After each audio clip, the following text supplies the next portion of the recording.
आप सभी को नमस्कार। संस्कृत क्रांति में स्वागत है आप लोग का। आज पढ़ेंगे वृद्धि संधि। आप सबसे पहले ये सवाल है कि क्या आप लोग को संस्कृत में डर लगता है? बस डरना नहीं है, क्योंकि आप पढ़ रहे हैं संस्कृत क्रांति चैनल पे।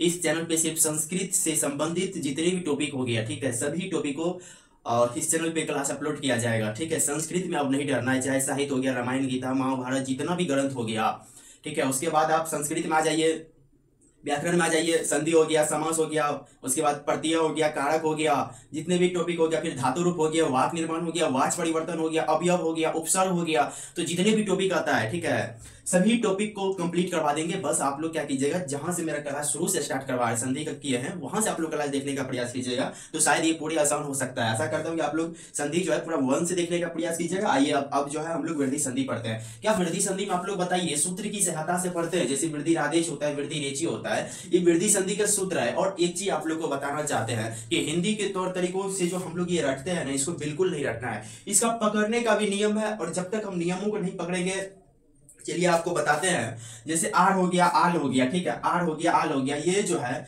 गुण संधि का अपवाद है, ठीक है, गुण संधि का अपवाद है था, इसका नहीं बनता है। तो आप लोग को बस इसमें वृद्धि में जो है दो ही पढ़ना है, आपको ये पढ़ना है, ये पढ़ना है, उसका भी एक झलक आप लोग को दे देंगे। ठीक है, इतना कंप्लीट हो गया। तो आइए वृद्धि रादेश क्या होता है, ठीक है, ये जो है ये संज्ञा सूत्र है। ये चीज को पहले कंप्लीट कीजिएगा। ये संज्ञा सूत्र है, संज्ञा सूत्र है, ठीक है, बहुत इंपॉर्टेंट है, जो कि आपके एग्जाम के दृष्टिकोण से जो है यहाँ से भी बहुत प्रश्न आता है। आप लोग गंभीरता से और शांति पूर्वक पढ़िएगा, तभी थोड़ा आसान हो सकता है। ठीक है, वृद्धि रादेश कौन सूत्र है? तो संज्ञा सूत्र। और वृद्धि रेचि क्या हो गया? तो ये विधि सूत्र हो गया, यानी विधि सूत्र। ठीक है, ये विधि सूत्र हो गया। इतना तो क्लियर हो गया। वृद्धि आदेश में कितने वर्ण आता है? बहुत इंपॉर्टेंट है कि वृद्धि आदेश में कितने वर्ण आता है, इन चीजों को देखना है। वृद्धि आदेश में जो होता है, एक चीज आप क्लियर कीजिएगा, संधि पढ़ रहे हैं तो थोड़ा इनको संधि विच्छेद करने का भी प्रयास कीजिएगा। वृद्धि हो गया, और इधर रो जो है, आप लोग जैसे कि आप लोग विसर्ग संधि में पढ़िएगा, और रो, ठीक है, रो हलंत के स्थान पे क्या होता है कि विसर्ग आदेश होता है। विसर्ग क्या होता है? आदेश होता है। तो रो हलंत यहाँ से हम बाहर निकाले तो रो किन से बना था? देखिएगा, रो किन से बना था? रो किन से बना था? तो रो हलंत प्लस ओ से बना था। लेकिन यहाँ क्या है? आ है, ठीक है, यहाँ क्या है? आ है। तो हम आ को बाहर निकाले, क्या बच गया? आदेश बच गया, आदेश बच गया। यहाँ तक कोई दिक्कत? और समझिएगा, फिर यहाँ पे जो आदेश है, ये जो दो बना है ना, आपको व्यंजन संधि में बताएंगे कि पहली वर्ण का जसत्व संधि अगर आप लोग पढ़िएगा तो पहली वर्ण का क्या होता है? पहली वर्ग का पहली वर्ण, ध्यान रखिएगा। जैसे को हो गया, एक वर्ग है, को वर्ग का प्रथम वर्ण कौन हो गया? तो को हो गया। और को का तीसरा वर्ण क्या होता है? गो हो गया। जैसे यहाँ दो है, तो वर्ण, तो कवर, तो जो है एक वर्ग है, तो क्या है? एक वर्ग है। तो वर्ग का तीसरा रूप क्या होता है? तो दो होता है। तो जसत्व संधि में यानी व्यंजन संधि में हम बताएंगे आप लोग को कैसे कैसे प्रोसेस होता है। सिर्फ इसमें अगर आ गया है वृद्धि आदेश में, तो इनको भी थोड़ा सा एक झलक दे देते हैं, उसमें और आसान हो जाएगा। ठीक है, अब समझिएगा, जैसे यहाँ पे तो क्या हो जाएगा? यहाँ पे आ, समझिएगा, आ, और यहाँ पे तो हो जाएगा, ठीक है, तो, और शेष क्या बच गया? एच, यानी क्या बच गया? एच। अब समझिएगा, ये तो हलंतियम सूत्रानुसार इसकी इत होगी, ठीक है। और एच क्या है? एच क्या है? तो एच एक प्रतिहार है, ठीक है। प्रतिहार क्या होता है? प्रतिहार भी बता दिए हैं आप लोग को। आइए यहाँ भी थोड़ा सा बताते हैं, ताकि बार बार रिवाइज करने से क्या होगा कि याद रहेगा। यहाँ तक कोई समस्या? प्रतिहार क्या होता है?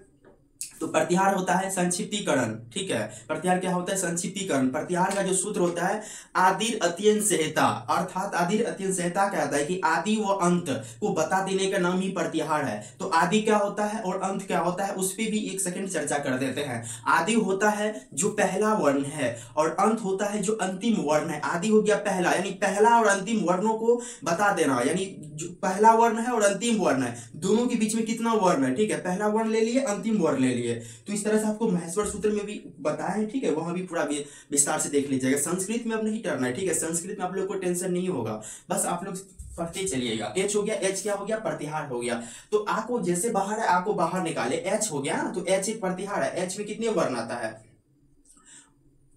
तो ए आ गया, ठीक है, ए आ गया, और ओ आ गया, और चो आ गया। ये तो हलंतियम से चल जाएगा। तो शेष देखना है कि शेष क्या बच गया है। तो आ हो गया, ए हो गया, ओ हो गया। ये जो तीनों वर्ण को आप देख रहे हैं, आ को, ऐ को, और औ को बहुत इंपॉर्टेंट है। पूछेगा कि वृद्धि राधेज का एग्जांपल कौन सा है, तो वृद्धि राधेज का एग्जांपल देखिएगा देखिए ये सबसे कोई लेना देना उनको नहीं है, लेकिन वृद्धि संधि में सूत्र है वृद्धि राधेज। पूछेगा वृद्धि राधेज का उदाहरण और पूछेगा वृद्धि रेची, दोनों को कंप्लीट करना है। ठीक है, अगर आप याद कीजिएगा इस तरीका की वृद्धि राधेज का आ ए औ होता है तो आप भूल जाइएगा। अगर आप प्रत्याहारों के माध्यम से इनको तोड़ना जानते हैं, तोड़ना सीखते हैं तो बहुत ईजी हो जाएगा। वृद्धि रेची बहुत आसान है, वृद्धि रेची। ठीक है, और इस पे तो कुछ देर के बाद चर्चा करेंगे, पहले इनको खत्म करते हैं। वृद्धि राधेज आ ऐ औ पूछेगा आपसे इसका उदाहरण कौन सा है, इसका उदाहरण ये हो जाएगा।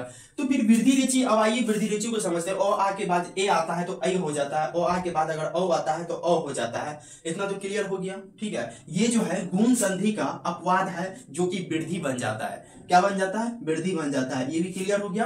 तो आइए अब वृद्धि राधेज वृद्धि रेची का जो है आप लोग को ये क्लियर हो गया। इसको आप लोग अच्छी तरीका से नोट्स बना लीजिएगा, एक तरफ बहुत इंपॉर्टेंट है। ठीक है, यहाँ से भी अगर एक प्रश्न आता है तो आप लोग का प्रश्न मिस क्वेश्चन नहीं होगा। ठीक है, ओ आ के बाद जो ए आता है ऐ होता है, ओ आ के बाद जो ओ आता है औ होता है। ठीक है, तो आइए इसका एग्जाम्पल को समझते हैं और क्या पकड़ने के का तरीका को सीखते हैं। ठीक है, आइए आप लोग ये जो है इसको नोट्स बना लीजिए। ठीक है,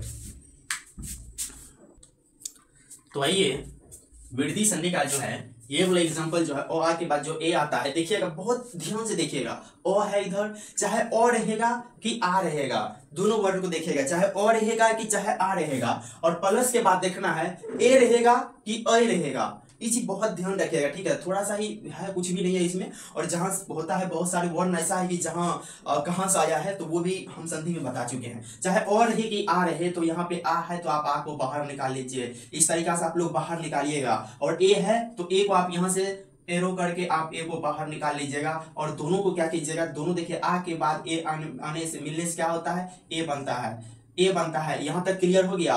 बहुत सिंपल तरीका समझना। तथा में जो हम तथ यहाँ पे था जो था किनसे बना था, थो हलंत प्लस आ के मिलने से था बना था। तो यहाँ पे हम आ को निकाल लिए तो क्या बच गया, तो थो बच गया ना, तो थो हलंत। ठीक है, प्लस ए था, ए को आप लिख दीजिए, सुनिएगा। और यहाँ से ए तो हम निकाल लिए तो क्या बच गया, ए वो बच गया। तो ये क्या बन गया, यानी ये हलंत है। हलंत पूरा होने के लिए स्वर के पास जाता है, स्वर इनको पूरा कर देगा तो क्या बन जाएगा, तथेव बन जाएगा। तथेव, बताइए कोई प्रॉब्लम हुआ, तथेव बन जाएगा। इसको पकड़ने का क्या नियम है, क्या नियम है, ए चाहे ए ऐसे रहेगा या ऐसे रहेगा, या फिर आपको बता दे रहे हैं या ऐसे रहेगा, बात एक ही होता है। ठीक है, तो डबल देखिएगा तो डबल देख के सीधा ही पकड़िएगा, ऐ है। यहाँ तक कोई दिक्कत, वो वृद्धि संधि ही है। ठीक है, दीर्घ संधि अलग होता है। आप लोग को जो नेक्स्ट कल बताएंगे दीर्घ संधि बताएंगे। दीर्घ संधि तो बहुत इजी है, सिर्फ उसमें दीर्घ करना है। और वृद्धि संधि भी बहुत इजी है, नियम को तो आप देख ही रहे। इस तरीका से तोड़ना है पहले, जब तक तोड़िएगा नहीं तब तक समस्या हो सकता है। तो आइए सेव को समझाते हैं। एक चीज समझिएगा, सेव कैसे बना है, तो सो हलंत समझिएगा, सो हलंत प्लस यानी ऐ के मिलने से और वो बताइएगा सो हलंत एव यानी से बन गया और वो बन गया। ये जो ए आया है ना बीच में, यही वर्ड को देखना है कि ए आया है। तो फिर ए कैसे बना है, बहुत इंपॉर्टेंट है। ए कैसे बना है, तो आप इस तरह से एरो कीजिएगा। ठीक है, इस तरह से एरो कीजिएगा और यहाँ पे लिखिएगा ओ या आ या फिर ए के मिलने से जो है ए बना है। इतना तक क्लियर हो गया, इतना तो क्लियर हो गया ना, बताइए। चलिएगा यहाँ पे आप बोलिएगा कि सर हम सो हलंत में जो है और लगाए कि आ लगाए, और यहाँ पे जो है फिर ए में कौन सा ए लगाए कि अ लगाए, तो बहुत इंपॉर्टेंट है। सार्थक शब्द जानते हैं आप लोग, सार्थक शब्द का अर्थ होता है कि कोई जैसे कोई रंग हो गया, उसका कोई अर्थ होता है, उसी को सार्थक शब्द कहते हैं। तो क्या एक बात बताइए, सो हलंत में हम जो है और ले लेते हैं तो ये सो बन गया। क्या संसार में जो सो वर्ण कोई है, स्व का कोई अर्थ है, तो स्व का कोई अर्थ नहीं होता है। अगर हम यहाँ पे आ लगा देते हैं तो सा अर्थ होता है। ठीक है, सा का अर्थ होता है, समझ गए बात को, वह होता है। तो इसका क्या हो गया, सा हो गया। इतना तक कंप्लीट हो गया। तो हमको क्या लेना है, यहाँ पे सो हलंत आ लेना है। और एव को, एव की जो मात्रा होती है, एव की मात्रा क्या होती है, छोटी मात्रा होती है। ये भी वर्ण आपको सिखा देंगे, एव की मात्रा क्या होती है, छोटी होती है। तो यहाँ का क्या बन गया, सा। ठीक है, यहाँ क्या बन गया, सा धन एव ठीक है, इसका क्या आंसर हो गया, सा धन एव, और इसका हो गया तथेव। ठीक है, और देखिएगा आ के बाद ए आया है, तो हमको इसी से वृद्धि संधि बनाना है, वृद्धि बन गया। ठीक है, वृद्धि बन गया, सा के सो हलंत प्लस आ को बाहर निकाल लीजिएगा इस तरीका से। जैसे इनको तोड़े हैं तो इनको जोड़े हैं। तो आइए और एग्जांपल लेते हैं और समझने का प्रयास करते हैं। आप लोग इनको नोट्स बना लीजिए। क्या बताइए, इसी तरीका से कंप्लीट हो रहा है। तो अब आइए अधुनेव और गंगेसा, देखिए स्पष्ट हो रहा है। ए वर्ण है ना, तो ए ऊपर में डबल वर्ण जा रहा है। ठीक है, फिर औ में देखिएगा तो औ जा रहा है। तो कहाँ हार्ड है, कहाँ मुश्किल है। तो अधुनेव को देखिएगा, यहाँ क्या बन जाएगा, अधुना धन एव बन जाएगा, अधुनेव हो जाएगा, गंगा धन ऐसा बन जाएगा। इतना इजी है। आपको जहां वर्ण दिखे डबल, ठीक है, यानी ए जहां दिखे वहां से आप पहले तोड़ लीजिएगा। ए को बाहर निकालिएगा तो नो हलंत प्लस क्या बना, ये ए बना। तो ये जो अधून, यहाँ जो अधून वर्ण बच गया, देखिएगा इसी क्रम में था। ए देखिएगा, दिमाग लगाइएगा, ए वर्ण कैसे बना, इस तरह से आप लोग छोड़िए, ए कैसे बना है, तो अ आ, ठीक है। और फिर देखिएगा ए और ए के मिलने से बना है। तो क्या दिक्कत है, इस तरह से लिख दीजिएगा, लिखने में कुछ जाता है। ठीक है, इस तरह से लिख दीजिएगा अधू। अब बताइए कि यहाँ पे अधून में नो जोड़ेंगे, अधून वर्ण होता है कि अधूना होता है। अधूना शब्द का अर्थ होता है और अधून शब्द का कोई अर्थ नहीं होता है। तो क्या हो जाएगा, अधूना। हम इसमें आ जोड़ देंगे, कंप्लीट हो गया। और एव, एव कोई वर्ण नहीं होता है, एव वर्ण होता है, एव। ठीक है, ये जो ए था यहाँ से ए ले लिया और वो बचा था वो को यहाँ लिख दिए। तो इस क्रम में आप लोग को बस जोड़ देखिएगा। गंगेसा है, यहाँ पे गे को सबसे पहले तोड़ने का प्रयास, पूरा वर्णों को छोड़ भी दीजिएगा ना, कोई बात नहीं है। तो गो हलंत को तोड़िएगा और देखिएगा यहाँ पे ए है, ए तो गे बन गया ना, यही वर्णों से तो गे बना है ना। अब समझिएगा ये जो गे कैसे बना है, सबसे पहले इनको खोजिएगा, गे कैसे बना, तो इसको दो भाग कीजिएगा। ठीक है, तो इसको कीजिएगा तो अ आ, इसके बाद ए। तो अब देखिएगा गंगा, ठीक है, यहाँ क्या बच गया, गंग गो। लाइट कट गया सर, ठीक है। तो आइए अब समझते हैं गंग। और गंग कोई शब्द अर्थ नहीं होता है। ठीक है, गंगा इसमें क्या हो जाएगा, गंगा, आज उठ जाएगा। ठीक है, और यहाँ पे देखिएगा ये जो यहाँ से तोड़े हैं, इधर जो वर्ण बच गया तो हो जाएगा। और इधर जो तोड़े हैं इस तरीका से, ठीक है, इधर फिर क्या लेंगे, ऐसा लेंगे। ठीक है, ऐसा लेंगे तो गंगा धन ऐसा हो गया। फिर अधुनेव का अधुना धन एव हो गया। तो अब आइए जो, ठीक है, अब आइए आ और के मिलने से जो ओ बनता है, यहाँ पे कोई भी वर्ण ले लीजिएगा, कोई भी वर्ण ले लीजिएगा और कोई भी शब्द ले लीजिएगा। ठीक है, और इस तरीका से तोड़ने का प्रयास कीजिएगा। कोई भी शब्द हो गया और उसको आसानी से आप तोड़ सकते हैं। तो आइए ओ आ के बाद जो ओ आता है, ओ बनता है, वो कैसे बनता है और उसका एग्जाम्पल लेते हैं। आप लोग इनका नोट्स बनाइए। आइए इन दोनों शब्दों को समझते हैं। महोषधि है, एक उष्णोदम है। ठीक है, ओ आ के बाद जो ओ आया है, आप एक चीज देखिएगा, ओ आया है यहाँ पे। ठीक है, ओ आया है, ह है ना, ओ का, इसको तोड़िएगा तो हलंत जो है धन ओ आ जाएगा। ठीक है, ओ आ जाएगा। तो आप लोगों को ध्यान रखना है कि ये जो ओ आया है, यही ओ को हमको ध्यान रखना है, बाकी और किसी वर्ण को नहीं। यहाँ भी देखिएगा ओ है, तो नो किन से बना है, तो नो हलंत धन ओ से बना है। यहाँ तक कोई दिक्कत नहीं। तो इसी तरीका से आप लोग बाहर निकालिएगा तो कोई वर्ण में, कोई शब्द में आप लोग को प्रॉब्लम नहीं होगा। तो आपको फिर कीजिएगा इस तरह से। ओ कैसे बना है, तो ओ हल ओ आ ओ और औ के मिलने से बना है। कोई दिक्कत यहाँ तक नहीं हुआ दिक्कत। तो मोह बच गया यहाँ पे, हम क्योंकि और निकाल चुके हैं, हो हलंत बच गया, तो मोह हलंत हो गया धन। अब देखिएगा यहाँ पे क्या लेंगे, मोह, ठीक है, मोह हलंत, इसमें क्या लेंगे, इसमें जो है आ लेंगे। क्या लेंगे, इसमें आ लेंगे, आ।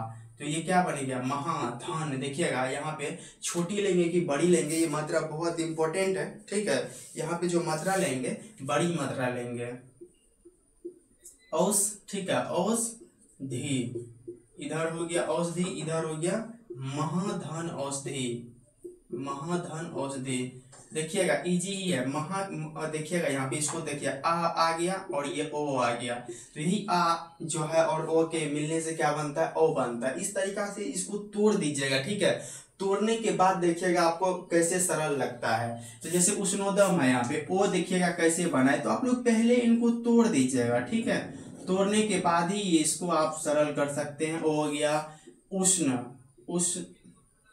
ये हो गया उष्ण धन, उष्णा नहीं होता, उष्ण धन ओदनम, ठीक है। क्या होता है, छोटी मात्रा हो जाएगा उस पे, ओदनम में क्या हो जाएगा, छोटी मात्रा हो जाएगा ओदनम में। बात क्लियर हो गया।